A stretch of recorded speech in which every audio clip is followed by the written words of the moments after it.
Meet Billy the Kid Deep, two-time featherweight and super featherweight champion of the world and an international boxing sensation. Yet despite all the glitz and glamour that comes along with being a former two-time world champion, there's an untold story that Billy hides behind his all-too-familiar smile. We sat down with him to uncover the painful hidden truths of what it means to be a former champion of the world. To many, becoming world champion is an accomplishment like no other, and to Billy, this was no different. Tell me about the moment you became world champion for the first time. I could not believe it. It's like that moment had finally come, like I was now champion of the world. It was like, for me, it was like, oh my, it's such a proud moment because my brother's gonna go to school now and tell his friends that his brother's a champion of the world. I remember this one moment where I got up on the corner post and I told him to give me the belt, and the crowd was awesome, and I put the belt up like that and the whole crowd just erupted like, yeah. And I was like, champion of the world, you know what I mean? Two-time champion of the world in the history books. To be crowned world champion twice is a feat not many can attest to. But for Billy, it was a dream turned reality. So can we hold that now? Yeah, for sure, no doubt. So this is it here right now. You got the leopard skin and all happening. Yeah. Let's put it on. So that's it. That's the bad boy. That's right there. But yeah, this was everything I worked so hard for. You see, ever since Billy was a young boy, he dreamed of being champion of the world. Not for the fame and the riches, but more so for the love of the sport. When I started boxing at a young age, it was all about the trophies and the belts. It was never about money. But after winning the championship for himself, his gaze swiftly shifted to the luxurious and lavish lifestyles of those who had preceded him. I grew up watching people like Oscar De La Hoya, Shane Mosley, Prince Nassim, Mike Tyson, guys that had gone on to become multi-millionaires of their sport, like right? And I was hanging out with these people. I was in their cars, their Ferraris, their Lamborghinis, their Maybachs, their Rolls Royces, and I'm thinking to myself, that's gonna be me one day. An expectation that was in fact about to go into overdrive after he crossed paths with one of the biggest names in the boxing world. I saw Floyd Mayweather when I was in America on a holiday, and I seen him. I said, "Hey Floyd," he goes, "Yeah, champ, what's up?" And I said, "I'm champion of the world now." And he said, "We'll be in touch." That's all he said, "We'll be in touch." This short encounter soon led him to being invited to join forces with one of the biggest boxing teams in America, TMT Promotions, otherwise known as the Money Team. 50 Cent and Floyd Mayweather have forged this company called TMT Promotions, and then they want to sign you up. I was like, man, my life is about to change now. So I get there, we're hanging out with 50 Cent now. Rolls Royces, Lamborghinis, 5-star restaurants, the best hotels. Like, I'm telling you, I'm walking through the lobby areas with 50 Cent, like right next to me, and people are saying, "Oh, there goes 50 Cent and Drake." And he's like, "That's not Drake, that's Billy the Kid. That's the IBF champion of the world." The thought of rolling with some of the biggest names in the boxing and entertainment world was a fantasy he had only ever dreamt of. You know, these guys are the best at what they do.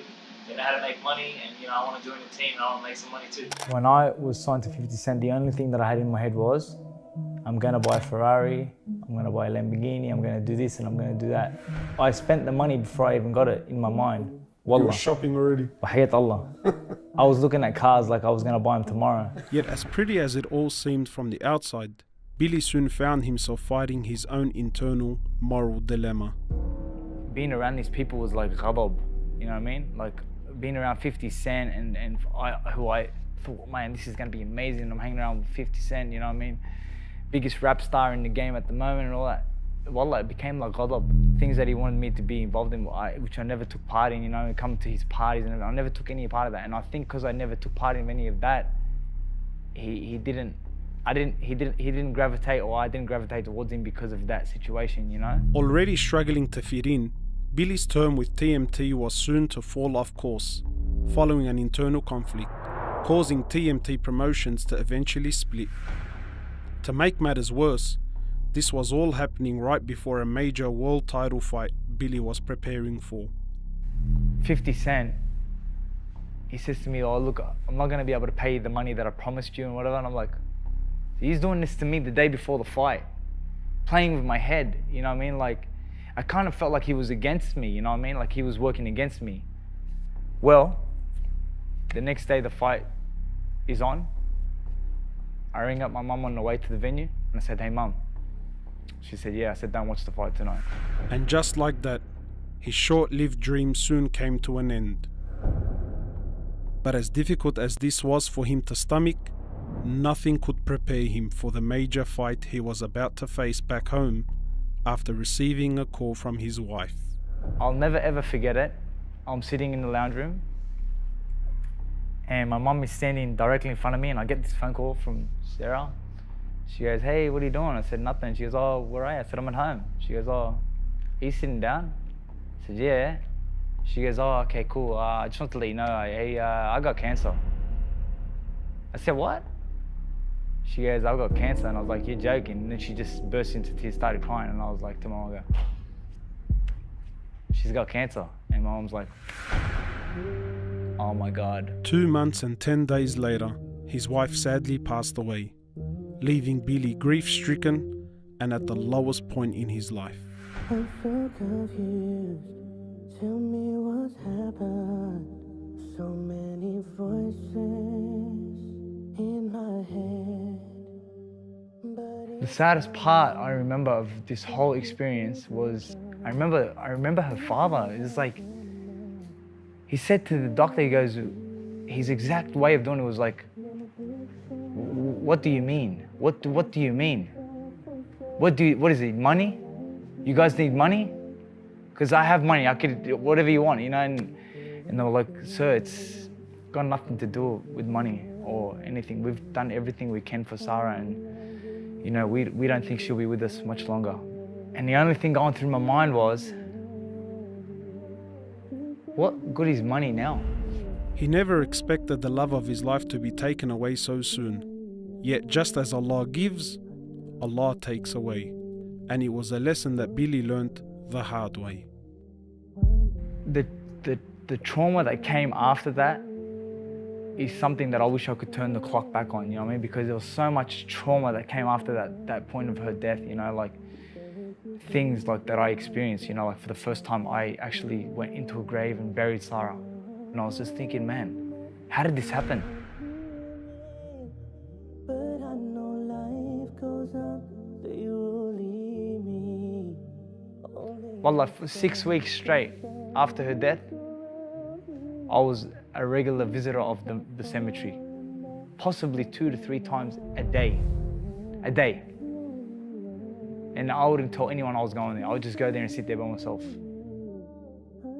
Dealing with this loss was no doubt the biggest fight Billy had seen in his career thus far. Yet by turning to his religion and reviving his connection with Allah, he was able to make it through. The only calmness that I would find in my life is through salat. That's the truth. I'm not just saying this because it's the right thing to say, but I'm telling you the truth. Anytime that I was feeling pain or hurt or upset about something, I felt like, you know what, I'm just gonna salat and just, I'm gonna ask Allah, help me, take this sorrow away from me, help me, you know, and after Sarah's death, wallah, the sorrow lasted for a long time. How has being a Muslim helped you throughout your life? I believed strongly because my father had instilled us that nothing in your life happens without the will of Allah subhanahu wa ta'ala.